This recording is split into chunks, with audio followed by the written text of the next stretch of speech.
So guys, जैसा कि हमने पिछले एपिसोड में देखा कि हाउ चेन के न्यू अलायंस लीडर बनने की सक्सेशन सेरेमनी स्टार्ट हो गई थी। सभी लोग होली सिटी के ग्राउंड में इकट्ठा हो चुके थे। चारों तरफ खुशियां थी। अलायंस लीडर यांग सिक्स टेम्पल मास्टर के साथ ग्राउंड में आ गए थे और उन्होंने अनाउंस किया था कि टेम्पल कंपटीशन ने हमें एक नया अलायंस लीडर दिया है और अब हाउ चेन ही हमारे पूरे अलायंस को कंट्रोल करेगा।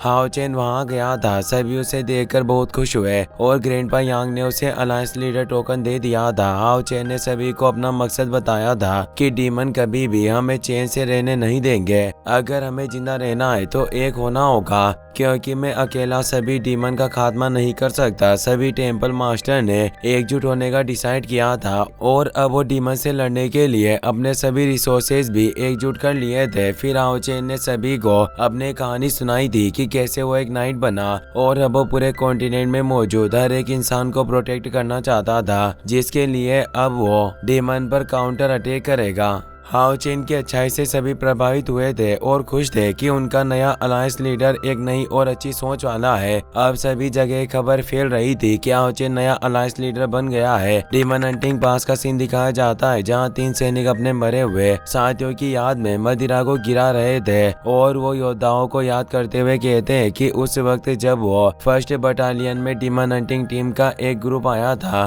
उसने हमारे साथ लड़ाई लड़ी थी। उस डीमन हंट स्क्वाड का कैप्टन लोंग हाउ चेन अब नया अलायंस लीडर बन गया है। हम भी उसी फर्स्ट बटालियन के सैनिक हैं। हम भी उनके ही नक्शे कदम पर चलेंगे और एकजुट होकर युद्ध के मैदान में लड़ेंगे, जिससे ही सभी डीमन का खात्मा किया जा सकता है। गाओ यिंगजी भी हाउ चेन को याद कर रहे थे। वो कहते हैं कि मैं तुम पर पूरा विश्वास करता हूँ कि तुम सभी लोगों के लिए एक नई सुबह लेकर आओगे, जब सभी इंसान चैन की सांस ले पाएंगे और हमें डीमन से कोई खतरा नहीं होगा और हमारे मानवता का एक उज्जवल मार्ग होगा। अब हमें अगले दिन अलायंस मीटिंग का सीन दिखाया जाता है। हाउ चेन ने ये मीटिंग बुलाई होती है, इसीलिए सभी 6 टेम्पल के मास्टर यहाँ मौजूद होते हैं। साथ ही हाउ चेन के टीम मेंबर और बाकी के कुछ टेम्पल के एल्डर भी यहाँ मौजूद है। हीलर टेम्पल के मास्टर कहते हैं कि अलायंस लीडर, आपने डीमन के खिलाफ काउंटर अटैक को लॉन्च करने का फैसला किया है, तो आखिर इसके लिए आप पहला कदम क्या उठाने वाले हो? हाउ चेन कहता है कि हमारे फर्स्ट स्टेप के तौर पर हमें सभी 6 मेजर पास के मिलिट्री सिस्टम को एडजस्ट करने की जरूरत है। हमारा अलायंस अब सभी टैलेंटेड लोगों पर ध्यान देगा जो होली सिटी के सभी टेम्पल से हैं।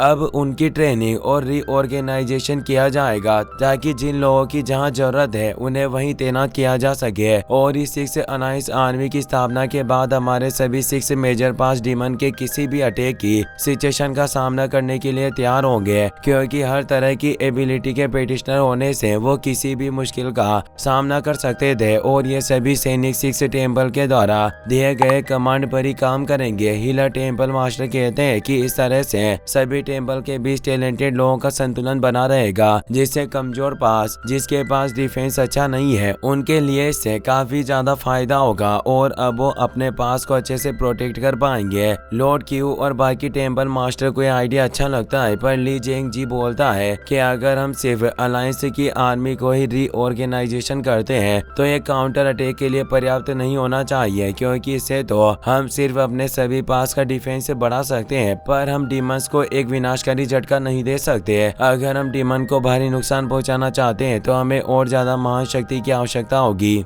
हाउ चेन उनकी बात से एग्री करता है और बताता है कि हम अकेले कुछ भी बदलाव नहीं कर सकते, क्योंकि अभी हमारी पावर इतनी महान नहीं है। इसीलिए मैंने अगले कदम को उठाने के लिए एक प्लान तैयार किया है। मेरी पूरी डॉन ऑफ लाइट टीम अब ड्रैगन रेसिस्टिंग पास में प्रवेश करने जा रही है, जहां हम बचे हुए तीनों डिवाइन थ्रोन के चैलेंज को पास करेंगे। चेन होंग्यू कहते हैं कि एक साथ 3 डिवाइन थ्रोन को चुनौती देना, क्या इसका मतलब यह है कि हमारे अलायंस में एक बार में ही 6 डिवाइन थ्रोन प्रकट होंगे, यानी हमारे पास 6 डिवाइन थ्रोन की पावर होगी? ली जेंगजी बोलता है कि अगर 6 थ्रोन को एक साथ जागृत किया जा सकता है तो ये पावर मिलकर मानव इतिहास का सबसे बड़ा फाइटिंग फोर्स बन जाएगी और ये हमारे मानवता के पलटवार की एक चाबी की तरह हो सकता है। हाउ चेन बोलता है कि आपने बिल्कुल ठीक कहा, 4 साल पहले जब होली वॉर चल रहा था तब हमें काफी भारी नुकसान का सामना करना पड़ा, क्योंकि डीमन ने हम इंसानों को खत्म करने के लिए गहरे प्लान बनाए हुए हैं और उनके प्लान आज भी नहीं रुके होंगे। वो लगातार हम इंसानों को दबाने की योजनाएं बना रहे होंगे। इसीलिए काउंटर अटैक ही हमारे मानव जाति के अस्तित्व को बचाए रखने की एकमात्र उम्मीद है।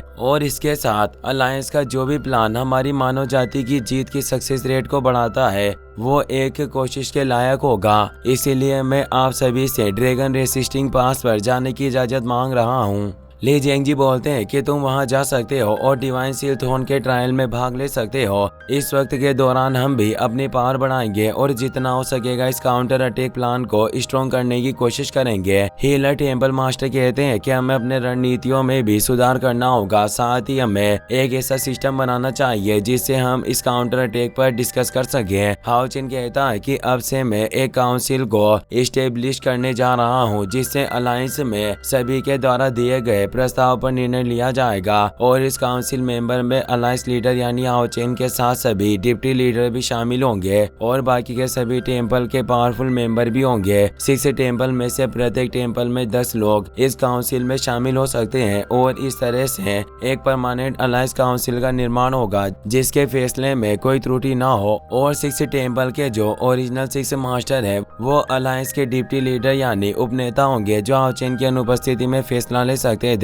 ग्रैंड यांग पूछते हैं कि क्या आप सभी काउंसिल मेंबर में से किसी को इस फैसले से कोई आपत्ति हो तो वो अपनी आपत्ति बयां कर सकता है। चेन होंग्यू कहते हैं कि सभी की तरह अब मुझे भी लगने लगा है कि यह नया युग अब नए लोगों का है। इसीलिए अब नया चैप्टर स्टार्ट हो गया है जिसमें सभी स्टार्स को हमें चमकने का मौका देना चाहिए। इसीलिए मेरा भी मानना है कि इस नए युग की बागडोर नए लोगों को ही संभालनी चाहिए, जिस वजह से मैं सोल टेम्पल की डिप्टी लीडर पोजीशन को छोड़ रहा हूं और अब मेरे टेम्पल से चेनिंग आगे से मेरी जिम्मेदारी लेगी। चेनिंग इससे चौंक जाती है। चेन होंग्यू बताते हैं कि मैं फैसला इसीलिए ले रहा हूं क्योंकि इस टेम्पल कंपटीशन में मैंने चेनिंग की पावर देखी जो अब काफी ज्यादा बढ़ गई है और ताकत के मामले से स्पष्ट हो गया है कि ये इस पोजीशन को संभाल सकती है। इसने एक साथ 12 स्पीड गेट को समन करके बुलाया था, इसीलिए इसकी शक्ति मेरी ताकत से भी अधिक हो चुकी है। साथ ही मेरे सोल टेम्पल को 1 मिलियन सोल संत के द्वारा ही सोल टेम्पल को लीड किया जाना चाहिए। यही सब वजह है कि चेनिंग से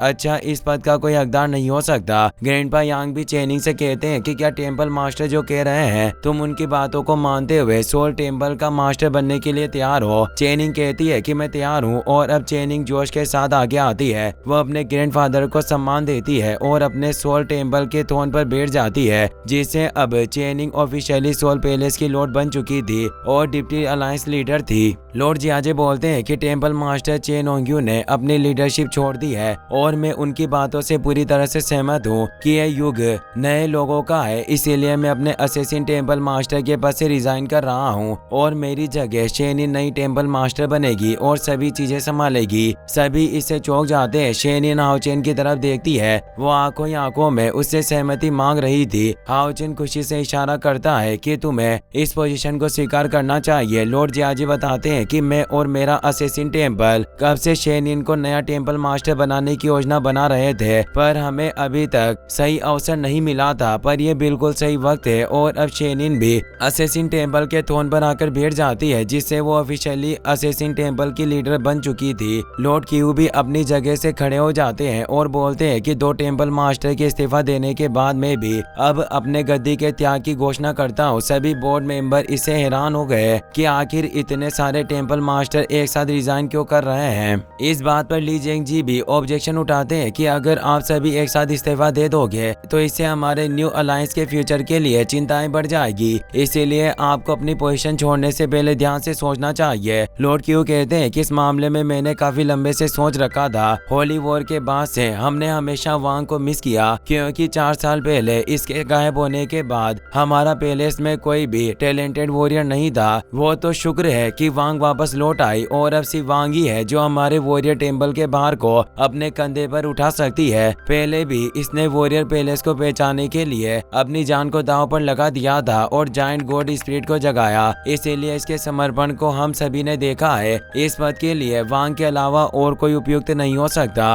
और अब वो वांग को अपनी जगह लेने को बोलते हैं। वांग आगे आगे आकर लॉर्ड क्यू से कहते हैं कि मैं वॉरियर टेम्पल को कभी भी निराश नहीं करूंगी, और अब वो भी वॉरियर पैलेस के थ्रोन पर बैठ जाती है, जिससे अब वो वॉरियर पैलेस की लीडर बन चुकी थी। हाओ चेन कहता है कि सभी बोर्ड मेंबर की पुष्टि की जा चुकी है और आप सभी के सहयोग के लिए मैं आप सभी सीनियर को थैंक्स कहता हूँ, और मेरा विश्वास कीजिए कि हम सभी आपको बिल्कुल भी निराश नहीं करेंगे, बल्कि हम मानव इतिहास की एक नई शुरुआत करने जा रहे हैं। हमारा अलायंस कई सारे चैलेंजों का सामना करेगा, पर मुझे विश्वास है कि जब तक हम एक साथ काम करते हैं तो हमारा अलायंस हमारे लिए एक नया फ्यूचर लेकर आएगा। और हम हाओ चेन अलायंस लीडर के होने के साथ उसके 3 साथी डिप्टी लीडर थे। बस मेज टेम्पल, नाइट टेम्पल और हिलर टेम्पल के मास्टर पुराने थे। सभी हाओ चेन के लिए तालियां बजाते हैं। फिर दिखाया जाता है कि हाओ चेन अपने सभी साथियों के साथ हॉल के बाहर आ गया था, जहां वो डुआनी से मिलने आए थे, क्योंकि डुआनी अब हाओ चेन की टीम को छोड़कर जा रहा होता है। हाओ चेन उसे पूछता है कि क्या तुम वास्तव में अब हमारी टीम में नहीं रहना चाहते।